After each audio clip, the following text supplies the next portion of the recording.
Bismillahirrahmanirrahim. Assalamualaikum warahmatullahi wabarakatuh. Saudara-saudariku, apa kabar? Semoga kita semua senantiasa dimuliakan oleh Allah Subhanahu wa Ta'ala, dicintai, dirahmati, dan tentunya kita berharap semoga di hari pertama di bulan Dzulhijjah di tahun 1441 Hijrah ini, seluruh amalan kita dicintai oleh Allah Subhanahu wa Ta'ala. Sebagaimana telah kami sampaikan dalam salah satu hadis Nabi SAW yang diriwayatkan oleh Al-Imam Al-Bukhari dalam kitab sahihnya dari sahabat Ibnu Abbas radhiyallahu ta'ala anhuma, bahwa Nabi SAW pernah bersabda, bima ma'na ma min ayyamin al-amalus salihu fiha ahabbu ilallah. Tidak ditemukan perjalanan hari dari bentangan waktu selama setahun itu saat amal soleh di hari-hari itu menjadi dicintai oleh Allah Subhanahu wa Ta'ala min hadhil ayyam al-ashr, terutama 10 hari pertama di awal bulan Dzulhijjah itu. Karena itu di pertemuan yang lalu kita pernah saling mengingatkan saat kami menyampaikan untuk membuat program utama amal-amal kita menjadi soleh dan dicintai oleh Allah Subhanahu wa Ta'ala yang mungkin kita bisa turunkan sehingga itu menjadi lebih tertata, terukur, dan mudah kemudian untuk kita eksekusi dalam agenda harian kita. Akan lebih baik jika kita bahkan mulai di hari ini sudah memiliki menu amalan dimaksud. Ya, kita mulai pelan-pelan lah ya. Misalnya untuk hari ini kita maksimalkan untuk menu sholat dulu, dikeluarkan ya, seperti kami sampaikan yang malam porsi sholat sunnahnya ada apa saja. Kemudian peluang di pagi ini teman-teman ya, di awal duha kan ada syuruk ya, mungkin setelah video ini diupload sudah lewat, ada duhanya, ada qabliyah zuhurnya, ba'diyah zuhurnya ya. Kemudian salat mutlak itu yang sebelum asar 4 rakaat, kemudian ba'da maghrib 2 rakaat ya, qabliyah isyanya 2 rakaat, ba'diyah 2 rakaat, dan ada kesempatan qiyamul lail di malam nanti jika Allah berkenan memberikan kesempatan kita hidup.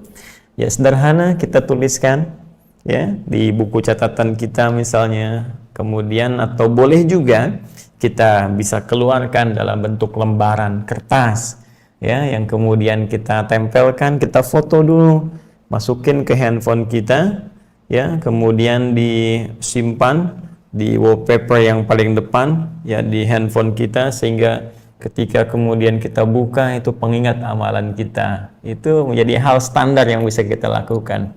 Kemudian target setelah itu Al-Quran ya, mau baca berapa banyak hari ini ya, sedekahnya dan amalan-amalan lainnya tentunya yang kita bisa maksimalkan, termasuk puasa di dalamnya yang bisa kita perbanyak.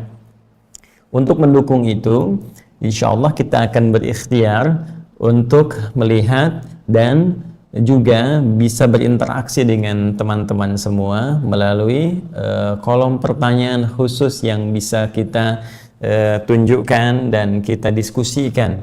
Tapi untuk saat ini edisi pertama kita akan cek dulu ya di media sosial kita, baik di Instagram ataupun di YouTube, yang boleh jadi ada persoalan-persoalan terkait dengan paket ibadah di Idul Adha ini yang kiranya bisa kita diskusikan dan bisa merujuk pada keterangan-keterangan di Al-Quran dan hadis-hadis Nabi SAW berdasar informasi dan pendapat para ulama-ulama kita yang kafabel di bidangnya.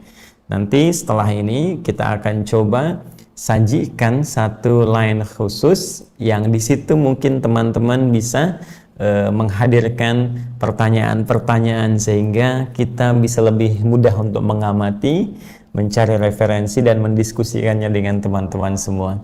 Hari ini kita coba pantau tadi dan saya mendapatkan beberapa informasi pertanyaan dari kawan-kawan yang kiranya kita bisa diskusikan.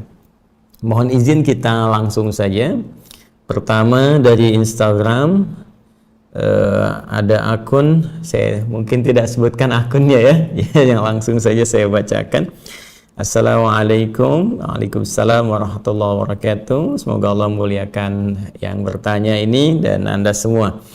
Ustaz, tolong penjelasan tentang larang mencukur kuku dan rambut itu bagi sahibul kurban atau hewan yang akan dikurbankannya. Baik, persoalan ini agak baiknya kita merujuk dulu pada keterangan Nabi Sallallahu Alaihi Wasallam dalam hadis-hadis yang populer terkait dengan persoalan ini, sehingga dari situ kita bisa mendapatkan pemahaman yang utuh. Ini diantara sebaran hadis terkait dengan pertanyaan dimaksud yang bisa ditemukan dalam kitab-kitab hadis yang kita sekarang bisa dapati dan mudah untuk dikaji. Ini ada di kitab Sahih Muslim, ya, Sahih Muslim, di nomor hadis 1977. Kemudian rawinya itu sahabat Sa'id, ya, Ibnu Al-Musayyab,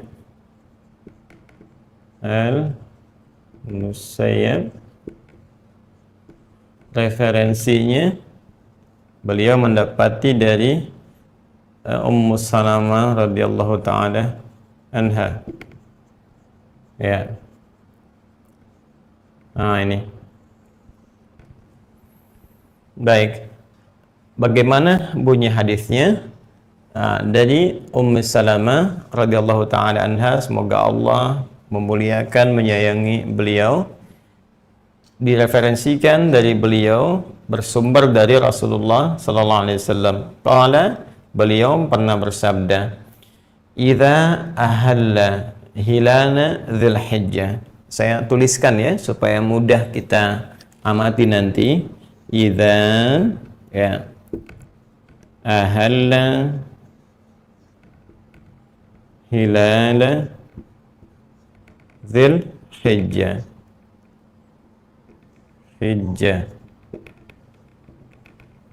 wa arada, demikian redaksi hadisnya, wa arada ahadukum an yudahhiya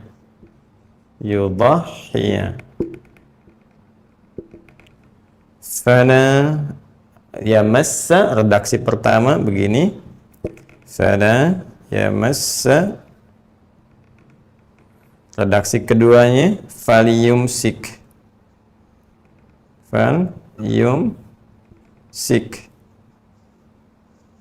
ya, min sya'rihi wa azfarihi. Nah, ini redaksinya, ya, rawahu Muslim. Demikian redaksinya teman-teman yang bisa kita kemudian tuliskan. Idza ahalla hilala Dzulhijjah, jika, kata Nabi SAW, telah diketahui awal bulan Dzulhijjah, ya, hilal yang dimaksud di sini ahalla itu muncul di awal, ya, hilala jadi hilal yang muncul menandakan tibanya awal waktu di hari baru, bulan baru. Itu yang kemarin telah kita bahas, ya. Hilal pertama yang muncul setelah proses konjungsi ijtima', ya, kemudian terlihat penampakannya atau diketahui melalui perhitungan hisab dalam pandangan astronomi seperti telah kemarin dijelaskan. Ini telah diketahui khusus Dzulhijjah yang menunjuk munculnya awal bulan Dzulhijjah. Diketahui tanggal 1 seperti kemarin telah dilakukan proses pengamatan hilal, perhitungan, dan telah diketahui, ya, besoknya ditetapkan 1 Dzulhijjah. Jatuhlah pada hari ini bersamaan dengan hari Rabu 22 Juli tahun 2020. Nah, ini sudah ketahuan sekarang tanggal 1. Wa arada ahadukum. Dan di antara kalian, kata Nabi sallallahu alaihi wasallam menunjuk kepada kita umatnya, arada, ada yang berkeinginan, an yudhahya, untuk berkurban, ya, dalam proses nanti saat masuk Idul Adha, dimulai dari tanggal 10, ya, berlanjut nanti di hari tasyrik setelahnya 11, 12, 13.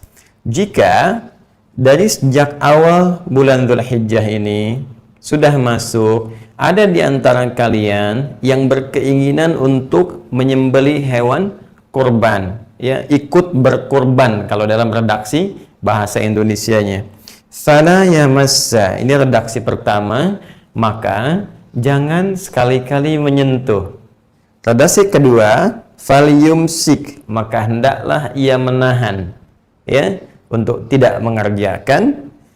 Ini Ustadz, kok ada 2 redaksi? Bahkan bisa banyak redaksi, 3, 4, 5, 6, 7 dalam satu esensi yang sama. Itu informasinya disampaikan dengan diksi yang bisa berbeda walaupun substansinya sama. Kenapa?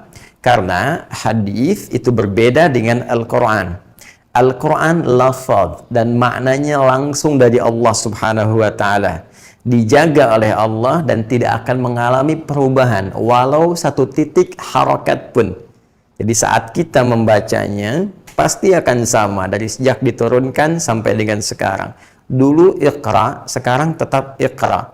Dulu Alam Nashrah, sekarang tetap Alam Nashrah. Yang di Al-Baqarah, yang di Ali Imran, Alif Lam Mim, sampai sekarang pun tetap Alif Lam Mim, ya, tidak tertukar menjadi alam atau yang di Alam Nashrah menjadi Alif Lam Mim sampai sekarang.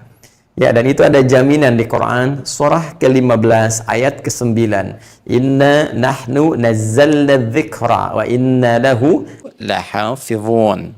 Sungguh kami yang telah menurunkan Al-Quran sebagai pengingat untuk mendekatkan diri kepada Allah, dan kami jamin, kami sendiri, kata Allah. Jadi kalau ada redaksi kami, ingat ta'zimun nafsi, ta'zimus sya'ni, menunjuk keagungan Allah Subhanahu wa Ta'ala dan keistimewaan informasi yang akan disampaikan. Jadi kalau menerjemahkan lengkapnya begini, dan demi keagunganku dan kemuliaan Al-Quran yang diturunkan ini, akan dijaga Al-Quran ini sampai kapanpun sehingga tidak mengalami perubahan sedikit pun. Berbeda dengan hadis. Hadis maknanya disampaikan, diisyaratkan oleh Allah kepada Nabi Sallallahu Alaihi Wasallam. Kalimatnya sederhana ketika Allah berfirman di surah An-Najm itu, wa ma yantiqu 'anil hawa in huwa illa wahyu yuha. Nabi Sallallahu Alaihi Wasallam ketika memberikan arahan, pedoman hidup yang disampaikan, ditunjukkan oleh beliau, diucapkan di lisan mulianya, bukan bersumber dari nafsunya, tapi bimbingan dari Allah Subhanahu wa Ta'ala. Nah, ada yang ketika maknanya diilhamkan, diwahyukan, disampaikan oleh Allah pada diri beliau untuk diutarakan, kemudian diksinya, ya, kalimatnya, pilihan katanya bersumber dari lisan beliau. Jadi maknanya dari Allah, lafadznya dari Nabi Sallallahu Alaihi Wasallam. Itulah hadis. Saya ulang, itulah hadis. Jelas ya? Nah, jadi hadis kadang bisa berbentuk penjelasan dari Al-Quran yang kemudian lafadz dan maknanya langsung dari Allah. Contoh misalnya, ya, Allah memberikan perintah wa aqimus shalah, tunaikan salat. Maka bagaimana kemudian detailnya dijelaskan kepada kita? Maka Nabi memberikan penjelasan. Seperti di hadis Muslim nomor hadis 397 itu, ketika Nabi SAW memberikan penjelasan kepada sahabat Khalad bin Rafi' Az-Zuraiqi. Kata beliau, disampaikan, pertama, jika kamu idza kumta ila shalah, ingin menunaikan salat dengan sempurna, Maka pertama adalah asbighul wudu, sempurnakan wudu, thumma istaqbilul qiblah, menghadap ke arah kiblat. Nah, ini kalimat-kalimat Nabi ini disebut hadis karena lafadznya dari Nabi tapi petunjuknya dari Allah Subhanahu wa taala. Pun demikian dengan persoalan kurban, turun ayat misalnya Quran surah ke-22 ayat ke-34. Walikulli ummatin ja'alna mansakan liyadhkuru ismallah ala ma razaqahum min bahimatil an'am. Dan di setiap umat kami berikan tata caranya untuk beribadah, ya. Di antara ibadah ini dengan berkurban yang tujuannya untuk mengingat seluruh karunia-karunia yang telah Allah anugerahkan kepada setiap hamba. Di antara karunia itu ada yang berupa binatang ternak yang bisa dikorbankan, dan dengan kurban itu bisa mengingat Allah Subhanahu wa taala. Teknisnya bagaimana? Ketika akan berkurban, kapan waktunya, seperti apa caranya, maka muncul di antaranya hadis ini. Cuma ingat, ketika Nabi sallallahu alaihi wasallam menyampaikan hadis ini, kan belum tentu yang dengar itu satu orang, ya kan? Ada 2 orang, 3 orang, 4 orang, 5 orang. Saya sekarang menyampaikan informasi kepada Anda bahwa Ustadz Adi Hidayat mulai saat ini membuka satu line khusus untuk tanya jawab, ya, question and answer. Jadi Anda bisa bertanya, terus kita diskusikan, kami menyampaikan jawaban dari referensi-referensi tertentu. Nah, ketika saya sampaikan ini, saya katakan, tolong teman-teman share dengan yang lain ya. Baik, saya ingin tanyakan, dari sekian yang menyimak kata-kata saya tadi, bisakah Anda mengemas diksi yang sama seperti yang saya ungkapkan? Belum tentu kan? Karena zaman dulu, ya, zaman Nabi, Anda bisa bayangkan, itu kan belum ada IG, ya, belum ada YouTube, belum ada Facebook, belum ada rekaman. Kalau sekarang Anda bisa ambil potongan videonya, Anda share seperti Anda dengar dari saya. Anda cukup kasih narasi sedikit, ini pesannya. Tapi kan zaman dulu tidak. Ya, sekarang saja yang bisa seseorang mengambil video misalnya menyampaikan, itu narasinya bisa berbeda satu dengan yang lain. Maka bagaimana di zaman Nabi ketika beberapa orang mendengar informasi, lantas setiap orang ingin menyampaikan lagi pada yang lainnya. Ya, bisa dipastikan setiap orang akan membawa pesan yang sama, substansi yang serupa, tapi mungkin dengan diksi yang berbeda. Si fulan menyampaikan dengan cara A, si fulan cara B, tapi isinya sama. Itu yang menyebabkan kadang dalam satu persoalan hadis ada beberapa diksi yang tidak serupa, tapi pesannya sama. Ya, termasuk persoalan yang Anda tanyakan ini. Yang satu fala yamassa, yang satu falyumsik. Maka hendaklah ia tidak menyentuh atau hendaklah ia menahan diri untuk tidak mengerjakan. Apa yang dikerjakan di sini maksudnya? Min sya'rihi, untuk mencukur, ya, rambutnya, wa azfarihi, dan kuku-kuku yang melekat di jemarinya. Jadi tidak mencukur rambutnya. Ingat, rambut ini ya segala yang melekat tumbuh di badan kita. Awas, ingat ya. Jadi bukan hanya di kepala, ya, di bagian tubuh tertentu ada rambut juga. Di ketiak misalnya ini ada rambut, bukan bulu ya. Ingat, kalau bulu pada hewan, ya, bulu ayam, gitu kan? Nah, bulu angsa, bulu unta, gitu kan? Nah, kalau kita rambut, ya, teman-teman sekalian, ingat ya, rambut. Kemudian dan tidak memotong kuku yang melekat di jemari-jemari kita. Nah, sekarang pertanyaannya, apakah ini yang dimaksud kepada hewannya atau manusianya sahibul korban? Orang, ya kan? Atau hewan? Karena memang dua tafsiran ini ada. Ada yang menafsirkan hewannya, maksudnya hewan, ya.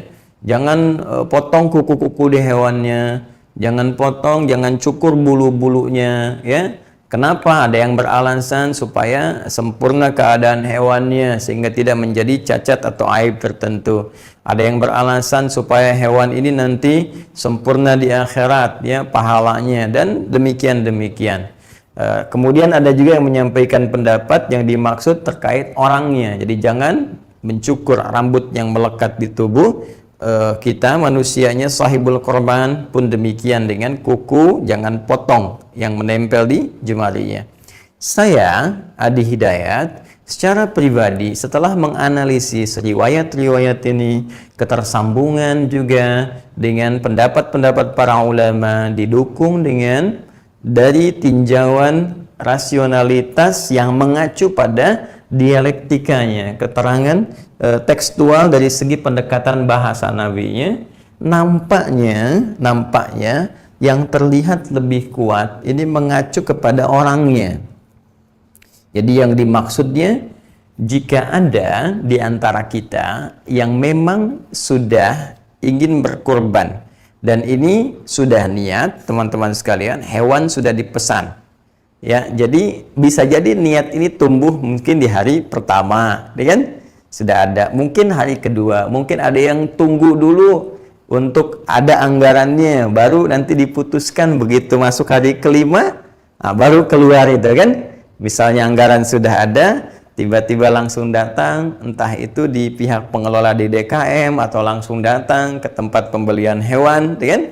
Intinya di tanggal Anda memutuskan untuk berkorban itu dan anggaran telah disiapkan, terjadi kemudian transaksi secara syar'i, pembelian diserahkan atau datang ke DKM tertentu untuk ijab kabul, atau misalnya niat dengan catatan anggaran sudah disiapkan, ya, walaupun belum didapatkan, misalnya gajian tanggal sekian, gajian baru tanggal 5 nih, tapi pengen korbannya sudah ada dan memang sudah dialokasikan untuk itu sejak tanggal 1, maka aturan ini berlaku dari tanggal 1-nya. Jika keinginan korbannya baru muncul tanggal 5, ya, karena misalnya ada masuk harta tertentu baru dapat, alhamdulillah, tiba kemudian pengen korban, maka tanggal 5 itu berlaku hukum ini. Ya, tidak menyentuh dulu, jangan potong dulu seluruh kuku yang melekat di jemarinya, kaki bawah sampai dengan di tangannya, dan juga rambut yang melekat di seluruh tubuhnya tidak dicukur terlebih dahulu sampai nanti hewan kurban yang tadi telah disiapkan disembelih. Nah, dari mana dasar penguatan pada pendapat ini? Pertama, teman-teman sekalian, ini kita melihat dulu dari asal riwayatnya. Kalau kita gali di hadis Muslim ini, di hadis Muslim kan biasanya satu persoalan tidak menyendiri. Jadi diterangkan dulu kaidah umumnya atau hukum umum, lalu dijelaskan. Makanya di kitab hadis Muslim itu ada beberapa yang di bawahnya ada catatan bintang 1, bintang 2. Nah, itu kadang-kadang penjelasan dari satu hadis atau juga menjelaskan asbabul wurud. Ya, sebab-sebab kenapa hadis ini muncul. Kalau Anda kaji lagi di bab ini di hadis Muslim, lihat kemudian ada kisah. Ya, di antaranya kenapa nanti ini disampaikan dirujuk kepada orang pertama dari Sa'id ibnul Musayyab. Ada kasus beberapa orang sahabat itu sepeninggal Nabi Shallallahu Alaihi Wasallam, mereka saat akan mendekat ke tanggal 10 Dzulhijjah mulai bersih-bersih, ya, bersih-bersih. Kalau kita di toilet umum lah gitu, nah ada yang mulai cukur-cukur, ya, mulai cukur-cukur, bersih-bersih. Ada satu orang yang ingat, ya, tentang hadis ini yang disandarkan pada Sa'id ibnul Musayyab radhiyallahu taala anhu. Nah, saat itulah kemudian orang ini mengingatkan, ya, saya kayaknya dengar deh, ya, ada satu riwayat kita nggak boleh potong-potong dulu begini, nggak boleh cukur-cukur dulu, bersih-bersih begini, ya, sampai nanti hewan kurbannya dipotong. Baik, maka untuk mengentaskan keraguan, datanglah kemudian mengklarifikasi kepada Sa'id ibnul Musayyab radhiyallahu taala anhu. Di klarifikasi ini disampaikan, tadi ada peristiwa begini, ini hendak mendekat kepada Idul Adha, ada teman-teman berkorban tapi sudah bersih-bersih. Maka disampaikanlah oleh beliau hadis yang tadi, lalu diberi komentar, hadzal hadis qad nusiya wa turika. Hadis ini banyak yang telah melupakan. Ini kayaknya hadis ini banyak orang lupa. Kan kalau sudah lupa suka nggak inget kan? Nah, jadi banyak yang tidak ingat nih tentang hadis ini sehingga amalnya ditinggalkan. Karena lupa, tertinggallah amalan itu. Ah, ini kisahnya. Jadi ternyata dari keterangan ini bukan menunjuk kepada hewan, tapi menunjuk kepada orang. Karena peristiwa tadi dikomentari oleh Sa'id bin Musayyib tentang hadis ini. Ini loh ada referensi kata beliau dari Nabi, keterangannya didapatkan dari Ummu Salamah radhiyallahu taala anha. Lalu kemudian diterangkan maknanya. Cuma banyak orang yang sudah tidak mengetahui tentang keutamaan amalan ini karena tidak ingat hadisnya. Jelas? Satu. Baik, yang kedua, teman-teman sekalian, dari segi siyak, ya perhatikan konteks kalimatnya. Nabi di sini menjelaskan, ini dari segi bahasa ya. Jika telah tiba awal bulan Dzulhijjah, hilalnya telah muncul seperti tadi dijelaskan, wa arada ahadukum, ini ataf wawunya ya, diikutkan kepada keterangan awal Dzulhijjah. Ini fi'il madhi wa arada, dan ada keinginan. Mana fa'ilnya, subjeknya? Ini ahad. Ya. Seorang di antara kalian. Baik ya, ahadukum mudhaf ilaih, karena itu tanwinnya hilang. Ini fa'ilnya, ini subjek, ini kata kerjanya, predikatnya, fi'il madhi, perhatikan di infinitif. Ini subjeknya. Dan seorang di antara kalian, satu orang di antara kalian. Ya, biasa ini sifatnya umum. Bila ada satu di antara kalian, artinya kan menunjuk kepada setiap person, siapa saja bisa melakukan, gitu ya. Baik, an yudhhiya, ingin berkurban, ingin menyembelih hewan. Jadi ada seseorang saat akan masuk awal Dzulhijjah memang berniat untuk kurban. Ini menunjuk ke orang. Perhatikan baik-baik. Nabi di sini tidak berbicara tentang hewannya. Nabi berbicara tentang orangnya. Ingat ya? Kemudian fala yamassa falyumsik, ini konsisten, kata gantinya kembali, maka hendaklah ia tidak memotong. Ini domir itu kata ganti ya, kata gantinya kembali kemana? Mustahil ke hewan, karena hewan di sini tidak disebutkan. Jelas ya, kata ganti kembali kepada orang. Fala yamassa, maka hendaklah ia, seorang ini nih, yang ini ke fa'il ahad. Jadi kalau kita belajar di ilmu nahwu, kita akan ketahui ya bahwa di sini ada fa'ilnya mana? Dhamir mustatir takdiruhu huwa ya'udu ila ini ahad.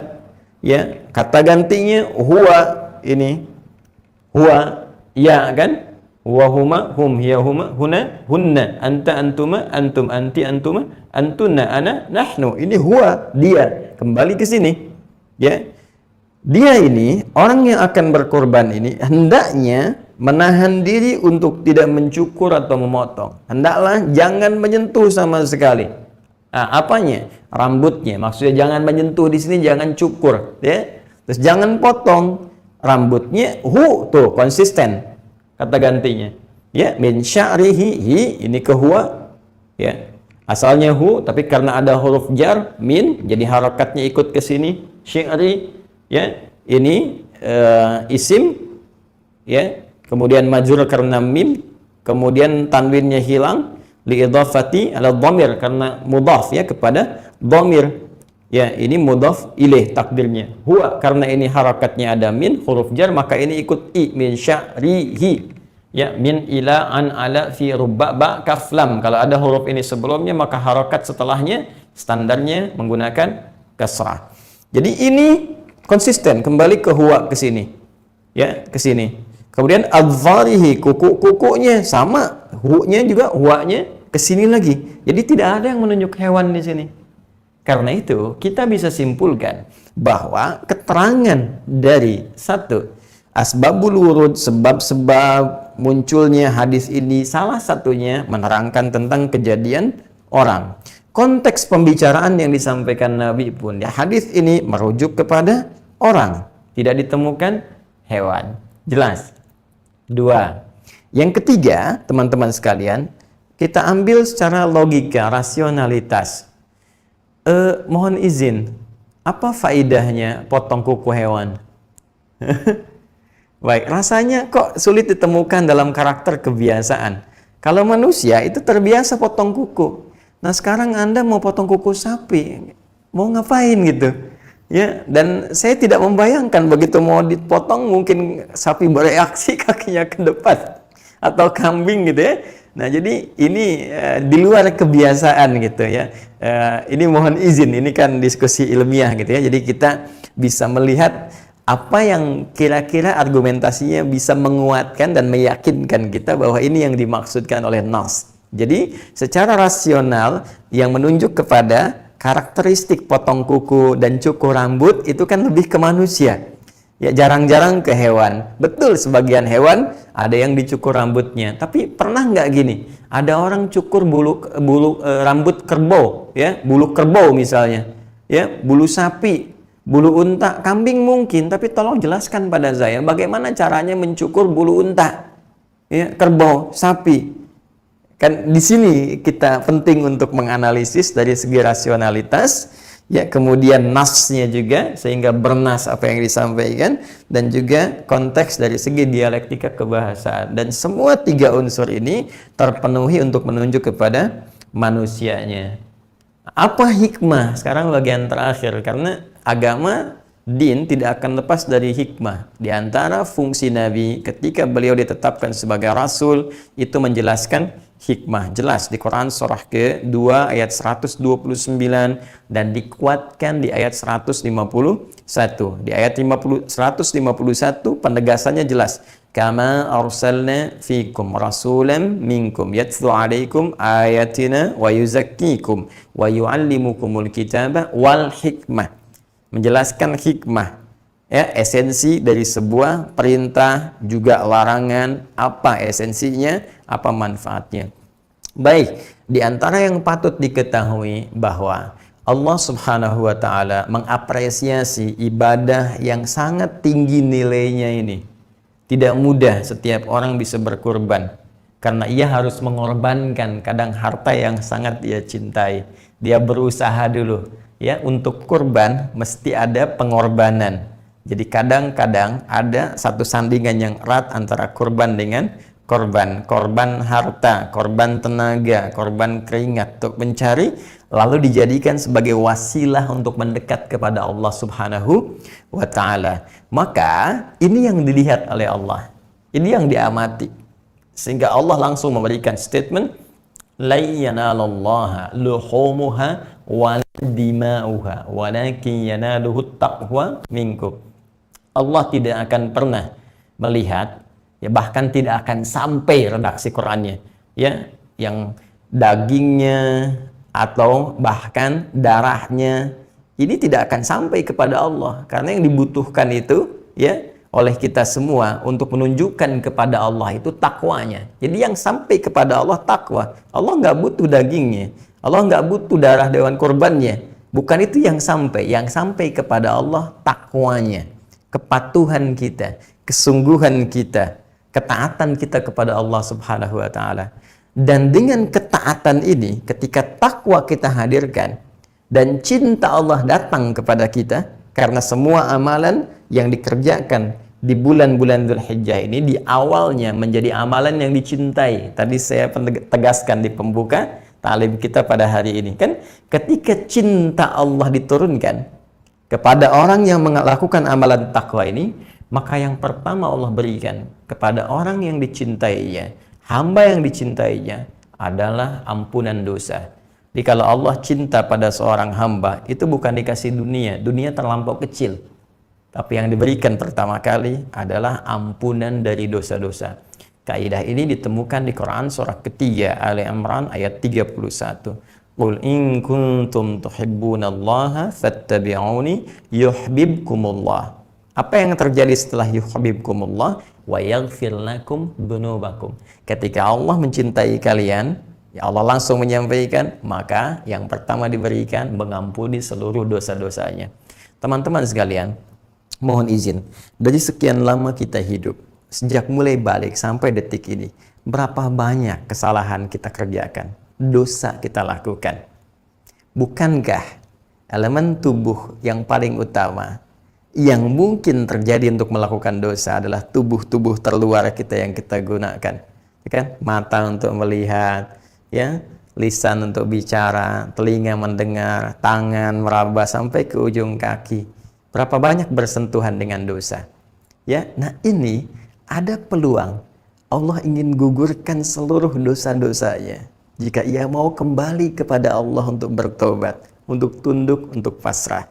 Di antara wasilahnya dengan berkorban. Apresiasinya, Allah akan berkenan dengan izinnya mengampuni seluruh dosa-dosa dari ujung rambut kepalanya sampai ujung kuku di kakinya. Karena itu, jangan pisahkan dulu ini. Khawatir di kuku ini pernah menjadi saksi dari maksiat yang pernah dikerjakan oleh tangan.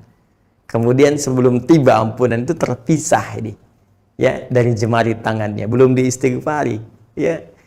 Khawatirnya dosa sudah diampuni, tapi karena terpisah dia menjadi saksi di akhirat nanti. Karena nanti saat hisab ada suasana dalam riwayat, ada yang langsung diberi syafaat, tutup semua, tutup semuanya, karena ketakwaannya, ya, nanti yukaffir anhu sayyi'atihim, ya, dihapuskan oleh Allah segala kesalahannya, tutup habis. Jadi nggak dibuka, kemudian langsung yang baik-baiknya muncul.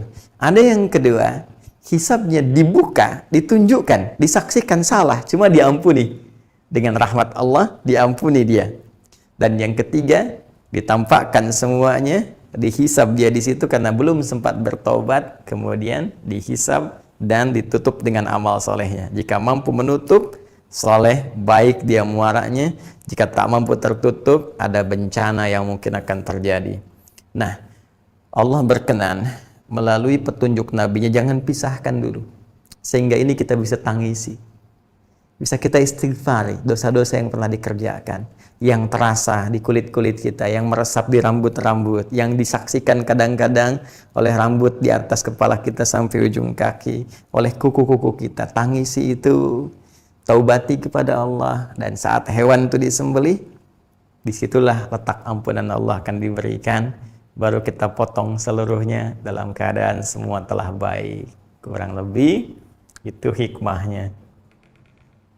Panjang ya penjelasannya. Satu pertanyaan. Ya begitulah kalau kita coba untuk belajar. Saya bisa mengatakan begini dari awal, mungkin hanya butuh 1-2 menit saja. Dah yang dimaksud orangnya, hadisnya ini orang. Tapi kan mungkin perasaan dan pemahaman Anda tidak seperti kita telah belajar tadi. Ya, jadi mohon izin, nanti insya Allah teman-teman kalau ingin singkat, ada beberapa ustadz-ustadz yang kajiannya menyampaikan secara singkat, jadi mudah dan sederhana untuk diambil.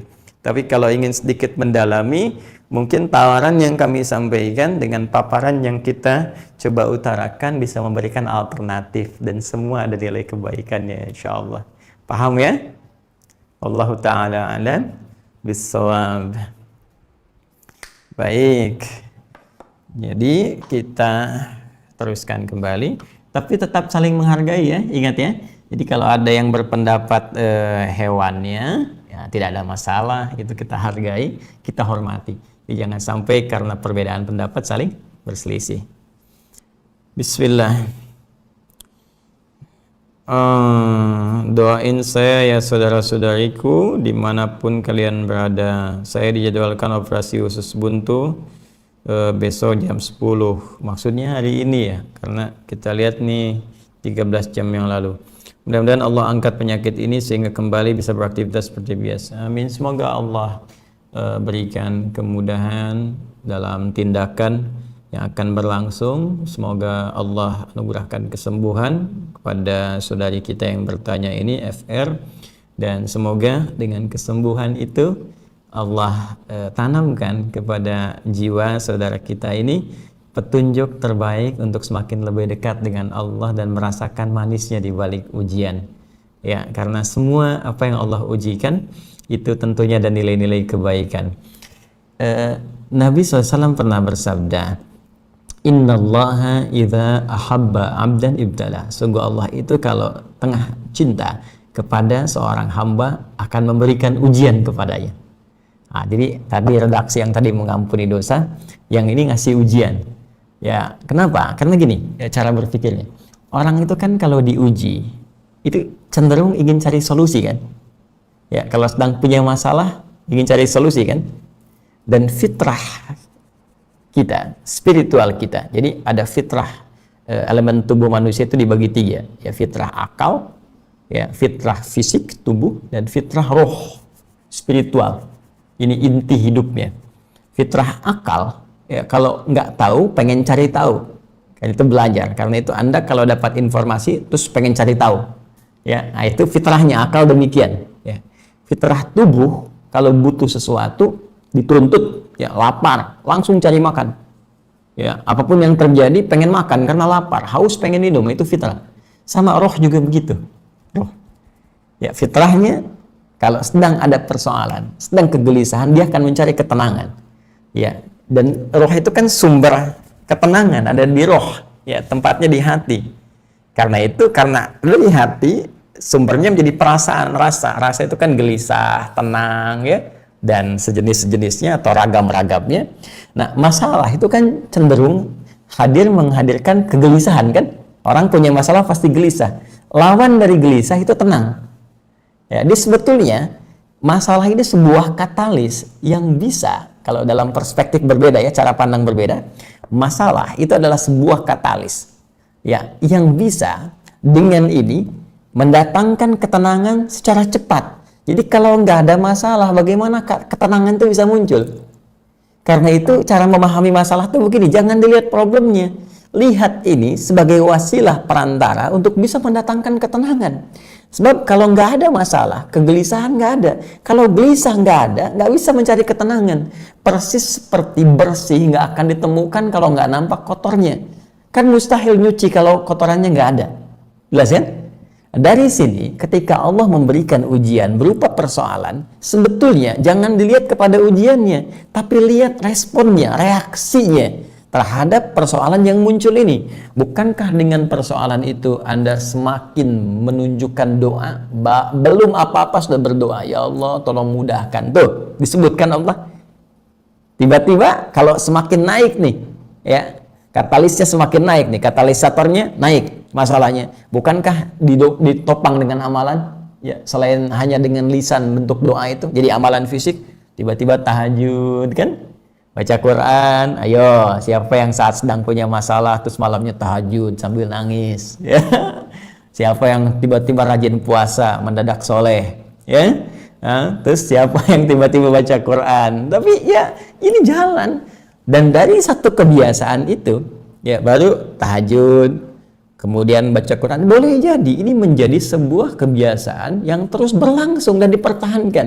Dan ini yang menghadirkan cinta Allah Subhanahu wa Ta'ala. Di antara ujian yang biasanya menjadikan kita cepat mendekat kepada Allah, itu ujian sakit. Karena itu dalam sakit ada ampunan. Ya, betapa banyak orang sakit menyebut nama Allah, terus mendekat, berdoa.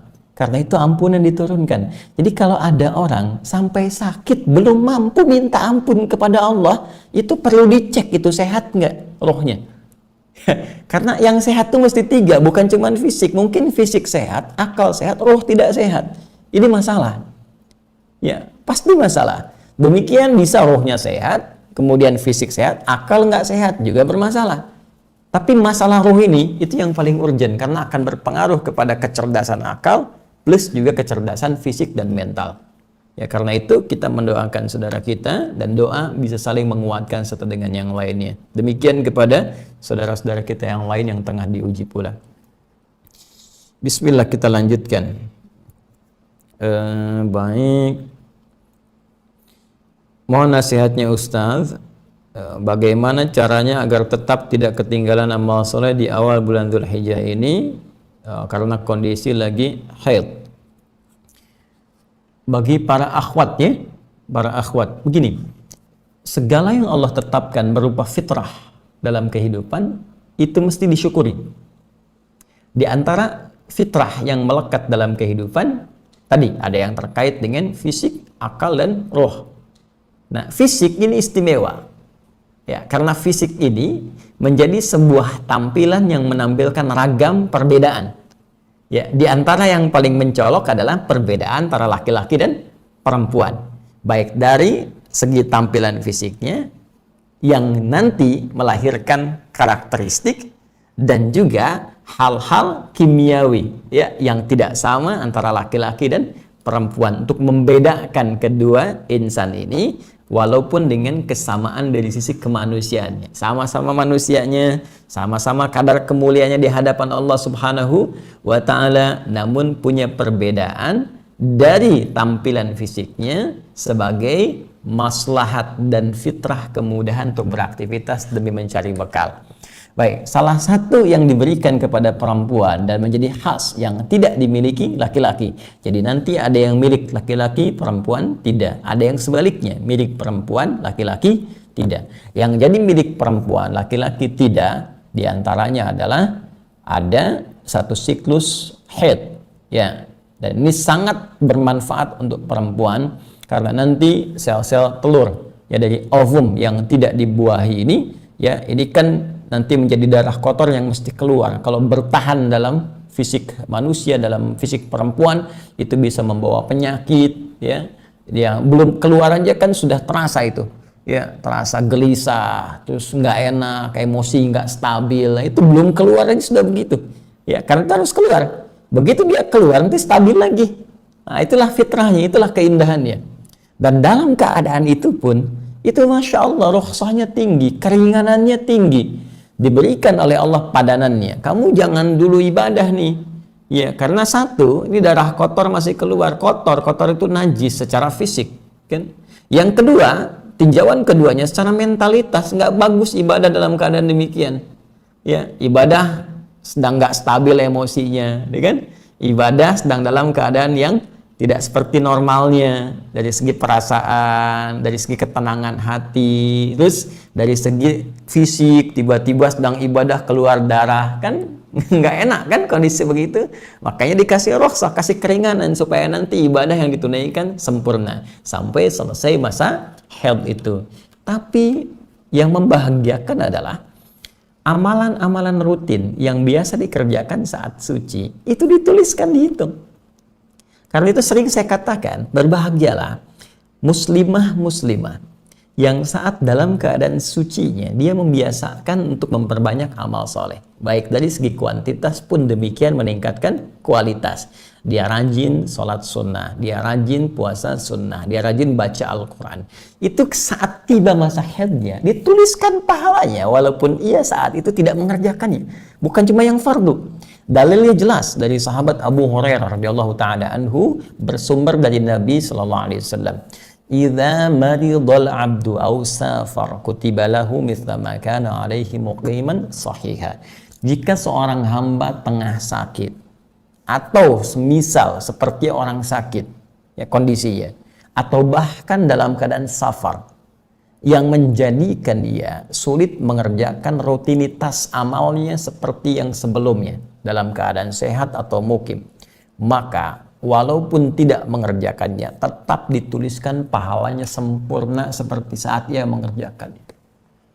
Anda safar sekarang, karena safar kemudian terjadi jamak qasar, zuhur asar di jamak dari 4 bahkan dikosor jadi 2. Terus salat sunnah nggak dikerjakan, tapi sebelum safar punya kebiasaan sempurna, bahkan ke masjid, bahkan sunnah dikerjakan.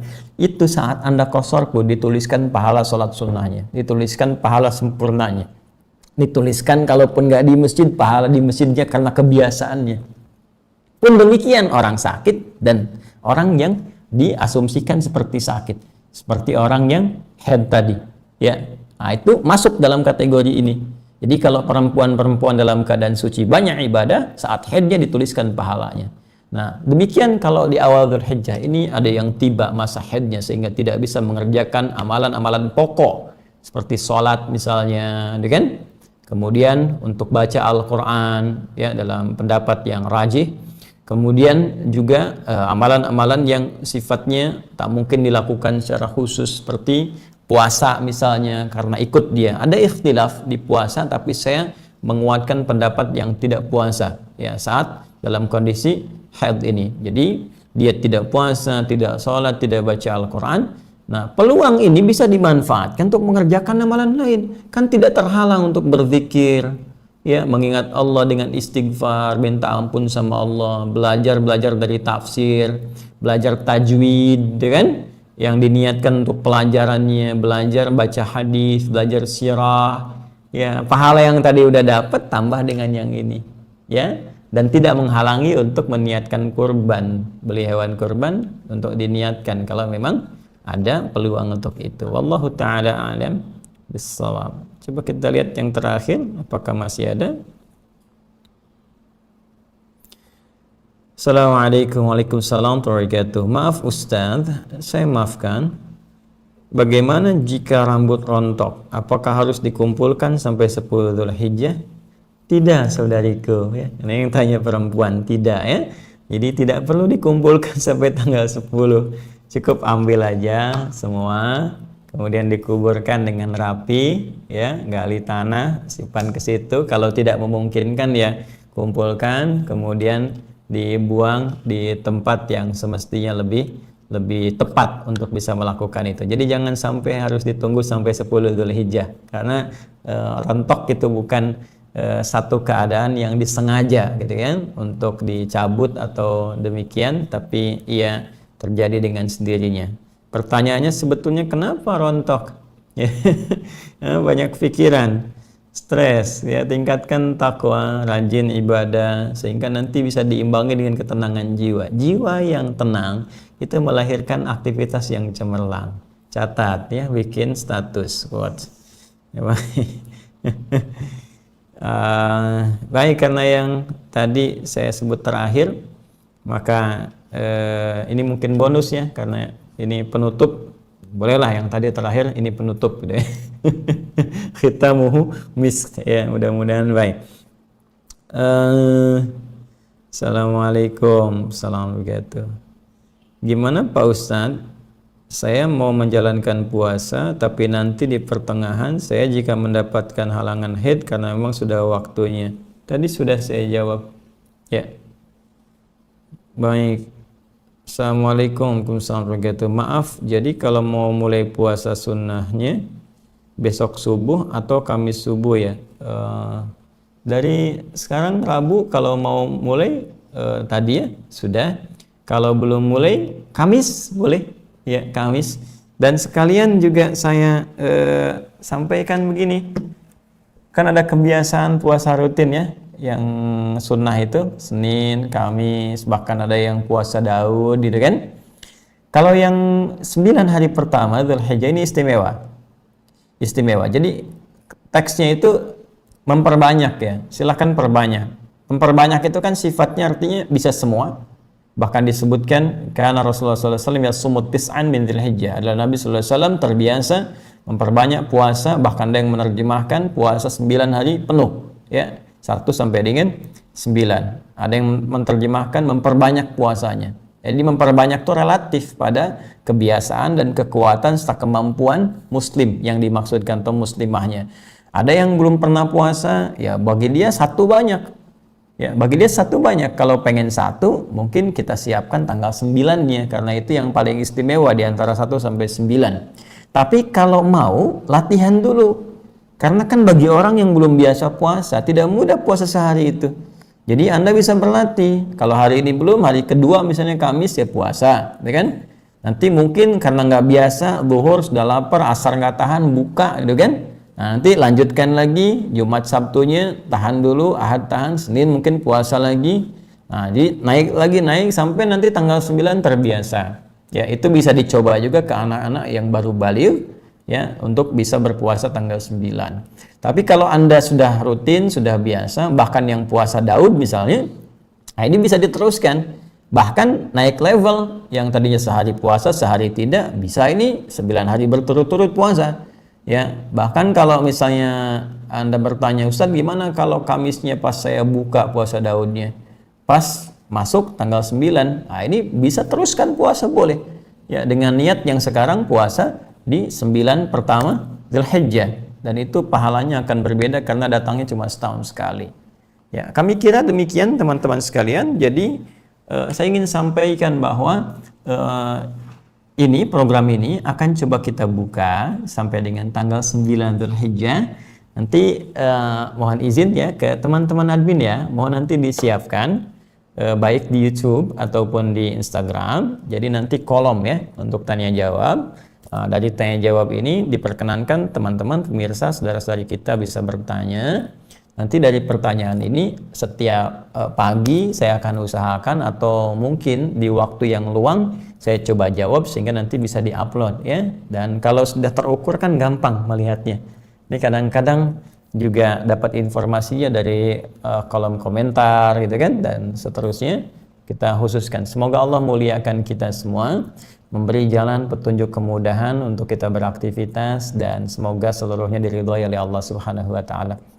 Maafkan saya, semoga Allah melembutkan hati Anda untuk memaafkan saya, dan semoga kita semua sekali lagi dirahmati oleh Allah Subhanahu wa taala.